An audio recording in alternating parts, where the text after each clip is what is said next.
Hello मित्रों, Om Shanti. Good morning. कैसे हो? खुश मिजाज, खुशनुमा। सुनेंगे आज की कहानी। खुशकिस्मत। 40 बार मोहन ने आखिर अपने ऑफिस की सहकर्मी सुधा से शादी कर ही ली। सुधा जहाँ एक अनाथ लड़की थी, अपने चाचा चाची के पास पली बड़ी, वहीं दूसरी और मोहन की केवल माताजी है। पिताजी का स्वर्गवास उसके छोटी उम्र में ही हो गया था। सुधा ने आते ही घर का सारा काम बहुत अच्छे से संभाल लिया। वह अपनी बीमार सासू माँ का अच्छे से ख्याल रखती, लेकिन शादी के बीते 1 साल बाद उसने एक आदत बना ली थी। वो अब अपनी सासू माँ के पास बैठकर कुछ नहीं खाती थी। पहले तो दोनों सास बहू साथ में ही खाना खाती थी। सुधा की सास सुषमा जी पहले रसोई के काम में हाथ भी बटवाती थी, इसीलिए उनको सब पता होता था कि रसोई में किस डिब्बे में क्या रखा है। लेकिन अब बीमारी के कारण वो रसोई में भी नहीं जा पाती थी। माँ जी, ये लीजिए चाय बिस्किट। शाम को हाल में अपनी सासू माँ सुषमा जी को चाय बिस्किट पकड़ाकर सुधा खुद थोड़ा दूर अपनी चाय लेकर पीने बैठ गई। वो एक लाल रंग के डिब्बे में से निकाल कर खुद भी कुछ खा रही थी। सुधा को कुछ खाता देख उसकी सास सोच रही थी, पता नहीं ये सुधा बहू मुझे बिस्किट देकर खुद क्या खा रही है। मैं तो उठकर देख भी नहीं सकती। ओहो, शायद इसी बात का फायदा उठाती है। सुषमा जी के सास के दिमाग की घंटी टन टन बजने लगी। जरूर कुछ अच्छा ही खा रही होगी, तभी तो मुझसे कुछ नहीं बैठती है, दूर बैठती है। मुई बुढ़ापे में ये आंखें भी तो कमज़ोर हो गई हैं, साफ साफ कुछ दिखता भी नहीं है। रात को भी चैन नहीं मिल पा रहा था।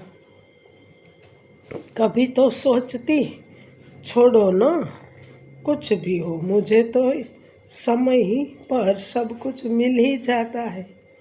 लेकिन दूसरे ही पल मन में आता, अरे ऐसे कैसे छोड़ दूँ? आखिर पता तो चले डिब्बे में क्या है। आखिर उनसे रहा नहीं गया तो टसकते मसकते पहुंच ही गई रसोई में। मन ही मन बुदबुदा जा रही थी। कौन सा डिब्बा था? हाँ, लाल रंग का था। मिल गया, लेकिन थोड़ा ऊपर से हाथ ही नहीं आ रहा था। कांपते हाथों से उतारने की कोशिश कर रही थी कि डिब्बा धड़ाम से नीचे गिर गया। धड़ाम! हे भगवान, ये क्या? ये टुकड़े किस चीज़ के हैं? इतनी देर में सुधा और मोहन आवाज़ सुनकर भागते हुए आए। क्या हुआ माँ जी, कुछ चाहिए क्या? सुधा बोली। हाँ बहू, वो दवाई से मुंह कड़वा हो गया था, इसलिए शक्कर का डब्बा ढूंढ रही थी। सकप कपाते हुए सुषमा जी ने कहा, माँ जी मुझे बोल दिया होता, एक आवाज़ कर दी होती। खैर, कल से मैं आपके कमरे में मिश्री रख दिया करूँगी। बल्ब की रोशनी में ध्यान से उन बिखरे हुए टुकड़ों को देखा तो पाया कि मीठे नमकीन बिस्किट के बचे हुए टुकड़े हैं। सुधा फटाफट उन बिखरे टुकड़ों को साफ करने में जुट गई। बिखरे हुए वो बिस्किट के टुकड़े मानो कांच की तरह सुषमा जी के मन को भेद रहे हों। कितना गलत सोच रही थी मैं। बहू मुझे साबुत बिस्किट देकर खुद टुकड़े और बचे हुए टुकड़े खाती थे। छी! अपनी ओछी सोच पर सुषमा जी को शर्म आ रही थी। दूसरे दिन शाम जब सुधा ने सुषमा जी को चाय बिस्किट दिए तो सुषमा जी रोते हुए कहा, बहू मेरे दांतों से बिस्किट जल्दी ही टूटते नहीं हैं, तो तुम मुझे टुकड़े दिया करो ना। अरे नहीं माँ जी, वो तो जब भी कोई नया पैकेट खोलती हूँ तो कुछ टुकड़े निकल ही आते हैं, बस उन्हें अलग डिब्बे में रख देती हूँ।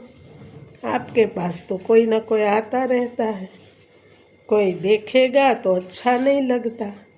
हमारे घर परिवार के सम्मान के बारे में कोई कुछ गलत सोचे, ये अच्छा नहीं है।